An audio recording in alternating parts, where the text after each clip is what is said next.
वर वधू फेरों के लिए खड़े हो जाए।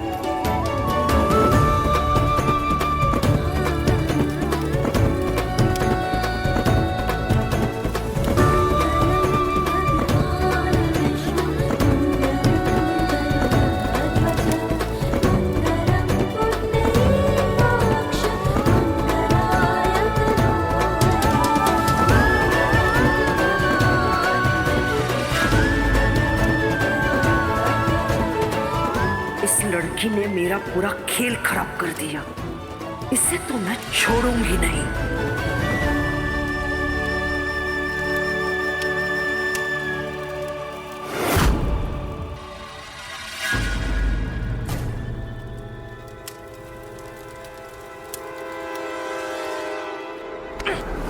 कैसी एहसान फरामोश लड़की है तू, हा?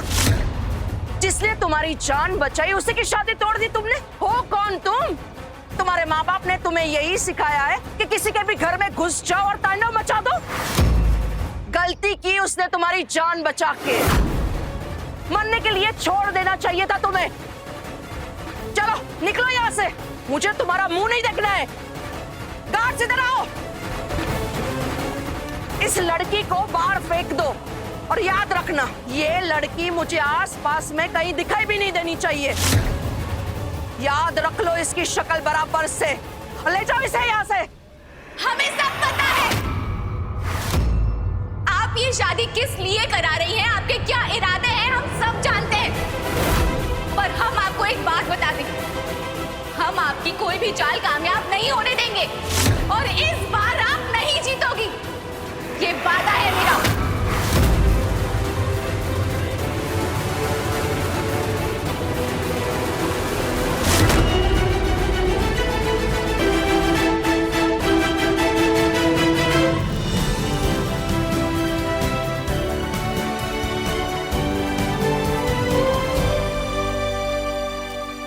ये सब तुम्हारी ही करामात है ना चित्रा?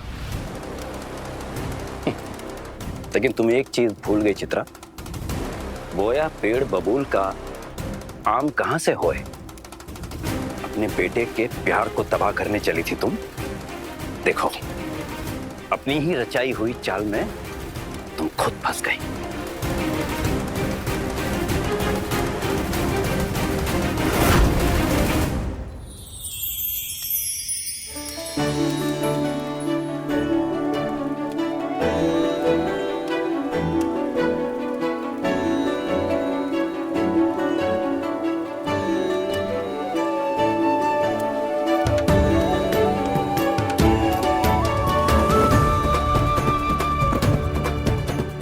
अब मंगलसूत्र पहनाइए।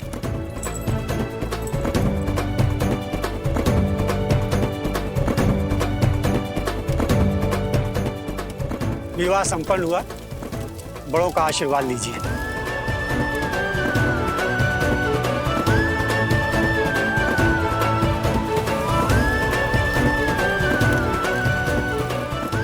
बस बस बेटा, खूब खूब खुश रहो और सबको खुश रखो। बहुत लंबी आयु जियो। मेरा आशीर्वाद हमेशा तुम लोगों के साथ है।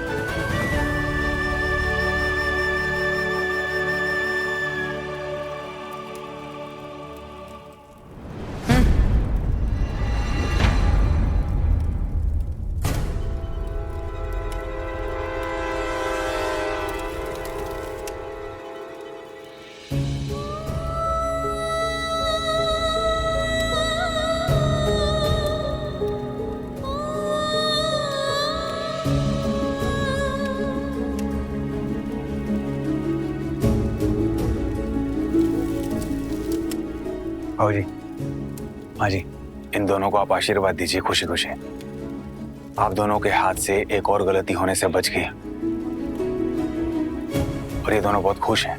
अगर ये खुश हैं तो इसी में हमारी खुशी है। प्लीज।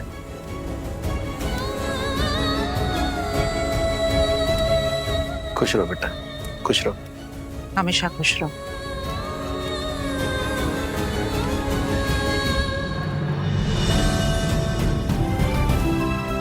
अरे बस बस बस, खुश रहो, ऐसे हंसते रहो।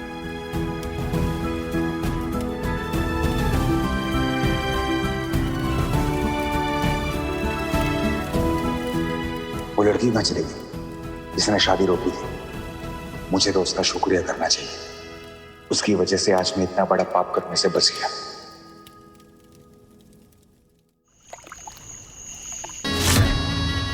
मुझे समझ नहीं आ रहा है कि कौन थी वो लड़की और क्या जानती है वो मेरे बारे में, और उसने ऐसा क्यों बोला कि आपका खेल मुझे पता है।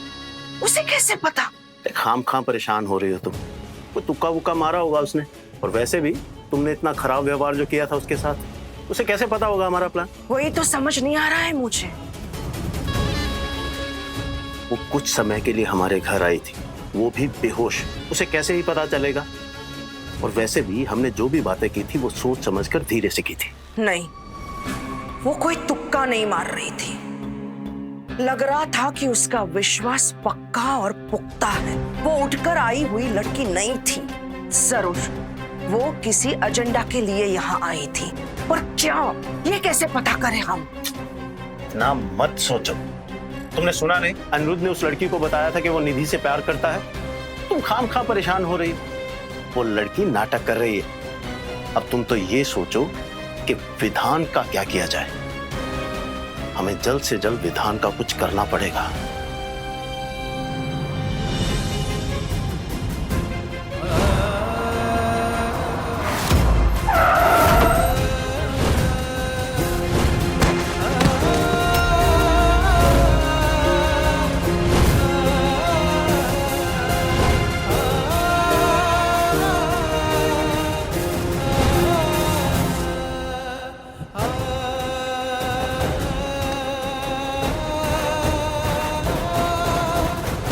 उस लड़की के बारे में इतना क्यों सोच रहा हूँ? आखिर कौन थी वो? ऐसा लग रहा है जैसे कोई फरिश्ता थी जो मुझे सही रास्ता दिखाने आई थी। एक अजीब सा रिश्ता है मेरा उसके साथ। पता नहीं क्यों एक अजीब सा खिंचाव तो हो रहा है।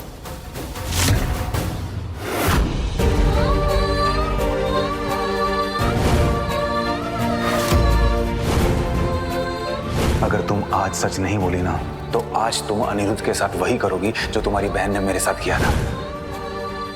तुम्हें पता है ना तुम्हारी बहन ने मेरे साथ क्या किया था? वो किसी और से प्यार करती थी, लेकिन उसने शादी मुझसे की और फिर किसी के साथ भाग गई, और लास्ट में एक लेटर में कुछ चीजें लिख के अपनी जिम्मेदारी पूरी कर दी।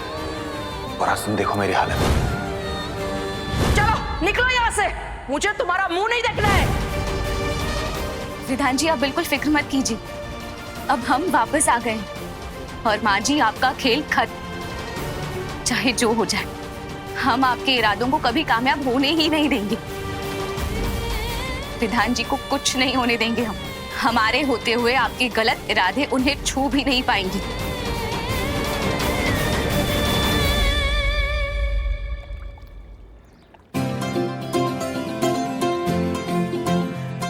अरे भाई, ये दीदी कहाँ रह गई? हर साल तो धूमधाम से मनाती है दशहरा की पूजा। और आज देखिए अभी तक नजर ही नहीं आ रही इनकी पूजा। लो, मासी जी भी आ गए।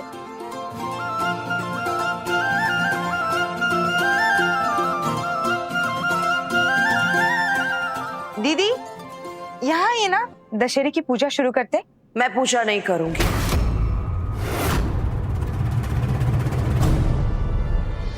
तुम सब लोग करो।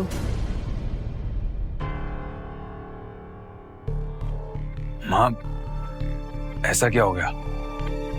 हर साल तो पूजा आप ही करती है ना, तो इस बार भी आप ही करेंगी? नहीं, आज से मैं इस घर में कोई पूजा नहीं करूंगी, ना ही इस घर में कोई चीज के लिए अपना योगदान दूंगी, ना ही कोई फैसला लूंगी, ना ही किसी से कुछ भी कहूंगी। लेकिन माँ, हुआ क्या है? बताओ तो सही। आप कल वाली बात से नाराज हैं आप? नाराज क्यों? नाराज तो उनसे हुआ जाता है जो हमें अपना मानते हो। लेकिन कल ही मुझे समझ में आ गया कि इस घर में मेरी कोई अहमियत ही नहीं है।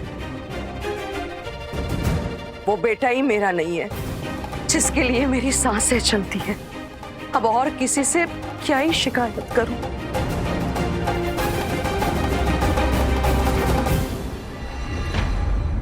और तुम सब अब बहुत बड़े हो गए हो। अपने फैसले खुद लेने लगे हो। आज इस घर में सबकी नजरों में मैं खटकने लगी हूं। सबको मेरी बातें चुभ रही है। इसीलिए मैंने अपने आप को सबसे दूर कर दिया है। इस घर को मैंने मंदिर बनाने की कोशिश की, लेकिन अभी यही घर मेरी आहुति मांग रहा है। बस अब नहीं, अब मैं मौन रहूंगी।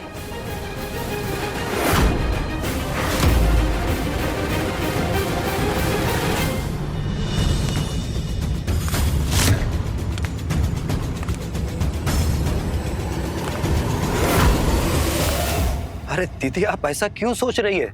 किसी के मन में ऐसा कुछ भी नहीं है। सरोज, चलो तुम पूजा करो। ये सब बातें बोल के हम सबको शर्मिंदा तो मत करो। तुम इस घर के लिए कल भी जरूरी थी और आगे भी जरूरी रहोगी। चलो। नहीं, कह दिया ना मैंने, बस।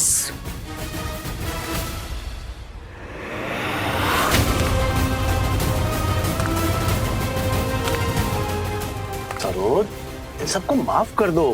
वो क्या कहते हैं कि क्षमा बड़न को है और छोटन को उत्पात। सबको क्षमा कर दो और पूजा करो। ये तुम्हारा फर्ज भी है और कर्तव्य भी। चलिए।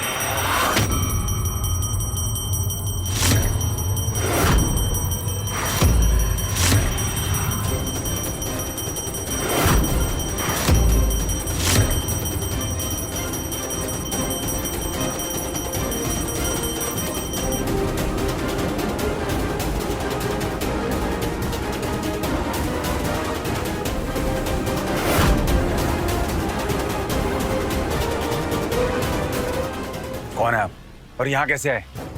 और ये पूजा क्यों कर रही हैं आप? इस घर में पूजा सिर्फ मेरी माँ करती है। ये हक सिर्फ उनका है। पूजा आज भी तुम्हारी माँ ही कर रही है।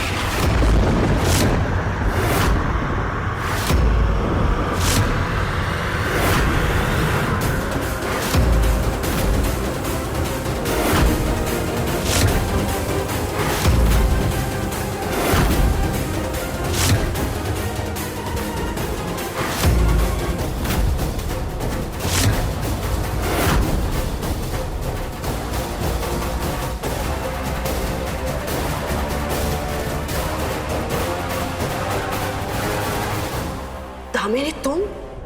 हाँ, मैं।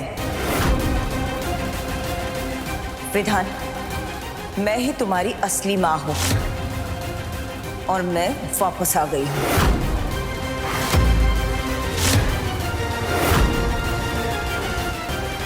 आप इस घर में क्या कर रही हैं?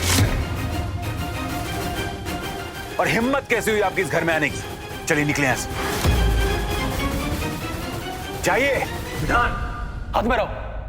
ये क्या तरीका बड़ों से बात करने का? तुम अपनी माँ से बात कर रहे हो, तमीज से बात करो। ये मेरी माँ नहीं है।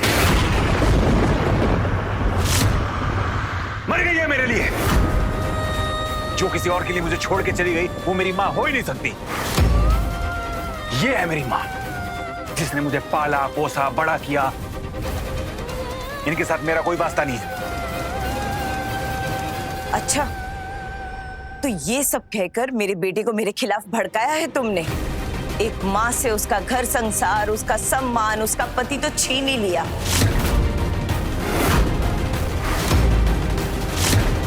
मैंने मान लिया, पर अब उसके बेटे को भी छीन लिया तुमने।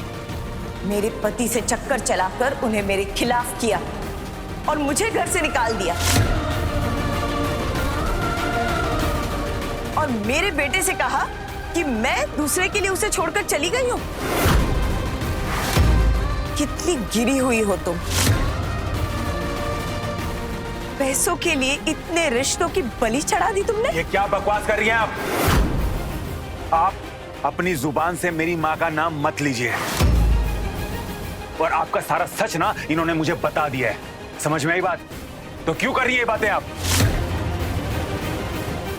सच में आप इतना अटर पटर क्यों बोले जा रहे हैं? हाँ, और मेरी दीदी के बारे में इतना बड़ा इल्जाम क्यों लगा रही हैं आप? देखिए, इतना झूठ मत बोलिए आप। तुम बीच में मत बोलो। तुम सब अपने स्वार्थ में डूबे यहाँ मेरे घर पे डेरा जमाए बैठे हो। किस हक से? क्यों हो इस घर पे? तुम्हारा कोई घर, तुम्हारा ससुराल नहीं है? और तुम्हारा ये पति जो घर जमाई भी नहीं है, क्योंकि ये मेरे घर पे जमाई बन के बैठा हुआ है, जिसपे इनका तो क्या, तुम्हारा भी कोई अधिकार नहीं है।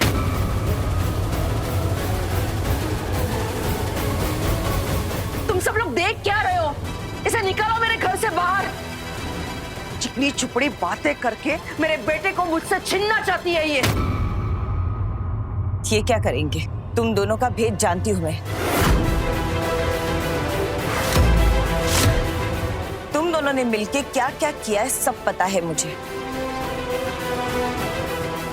पर मैं आज तक चुप रही, पलट के कभी इस घर में वापस नहीं आई। पर अब तुम दोनों ने हद पार कर दी है और मैं चुप रहने वाली नहीं हूं। अब तुम दोनों की पोल पट्टी खोलना बहुत जरूरी हो गया था, इसलिए मुझे आना पड़ा। देखिए, अब आप अपनी हद पार कर रही हैं। हमारे सब्र का इम्तिहान मत लीजिए। झूठ पे झूठ मेरी दीदी पर इतने इल्जाम लगाए जा रही हैं आप। और ये कौन सा तरीका हुआ जेठ जी से बात करने का?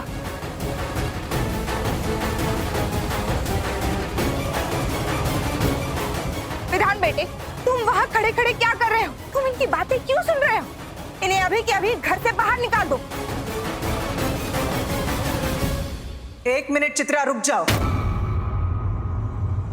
बोलने दो दामिनी को, क्योंकि इसे सच बोलने का हक है और मुझे सच सुनने का। क्योंकि अब यहां पर बात मेरे पति की भी हो रही है। बोलो दामिनी, क्या बताना चाहती हो तुम? क्या झूठ बोला इन्होंने? क्या साबित करना चाहती हो तुम? बोलो। ताई प्लीज, मुझे इनकी कोई बात नहीं सुननी है। प्लीज इनसे कहिए कि यहां से चली जाए अभी, इसी वक्त। विधान सारा सच जानता है। अपनी चिकनी चुपड़ी बातें ना अपने पास ही रखो। और वैसे भी जन्म देने से कुछ नहीं होता है। विधान को मैंने पाला है, उसकी परवरिश मैंने की है। समझी ना तुम? चलो निकलो यहां से। हमारे घर में आग मत लगाओ। निकलो यहां से। कहीं नहीं जाएगी दामिनी। बरसों पहले भी ये ऐसी अचानक चली गई थी बिना कुछ बताए। हम में से किसी को भी पता नहीं चला कि क्या हुआ और क्यों हुआ। और अब हम ये सब जानना चाहते हैं कि असल में क्या हुआ था। अब जब ये सच बताना चाहती है तो हम सबको ये बात सुननी चाहिए। क्या पता इनके बोलने के बाद तुम्हारी आंखों पे जो पट्टी पड़ी है वो खुल जाए। वैसे भी तुम तो सौतेली माँ के प्रेम में अंधे हो गए हो। क्या आंखें खुल जाए? हाँ? और आपको मेरे से इतनी जलन क्यों हो रही है? अरे सारी दुनिया को पता है कि इसका बार किसी के साथ चक्कर चल रहा था। इसीलिए विधान के पापा ने इसको घर से बाहर निकाल दिया था। और ये भी वही चाहती थी, इसीलिए तो पलटकर एक बार भी अपने बेटे को देखने भी नहीं आई थी। मैं विधान के पास वापस नहीं आई क्योंकि विधान के पापा ने इसकी कसम दी थी मुझे कि मैं इससे कोई वास्ता ना रखूं। पर मुझे नहीं पता था कि तुम लोग मेरे पीछे इसके मन में इतना जहर भर दोगे। मुझे लेकर इतना बड़ा झूठ बताया तुम लोगों ने मेरे बेटे को।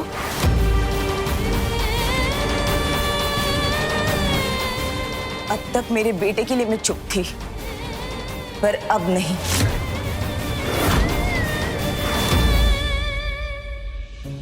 विधान, मैं जानती हूं तुम मुझसे नाराज हो, मुझसे नफरत करते हो, और तुम गलत भी नहीं हो, क्योंकि तुम्हें सारा सच बदल के बताया गया हुआ है।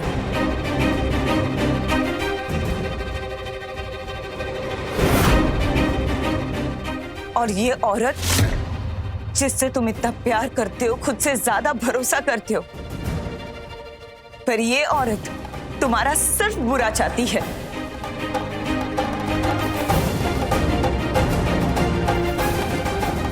और इसीलिए इसने तुम्हें तुम्हारे प्यार से भी दूर कर दिया,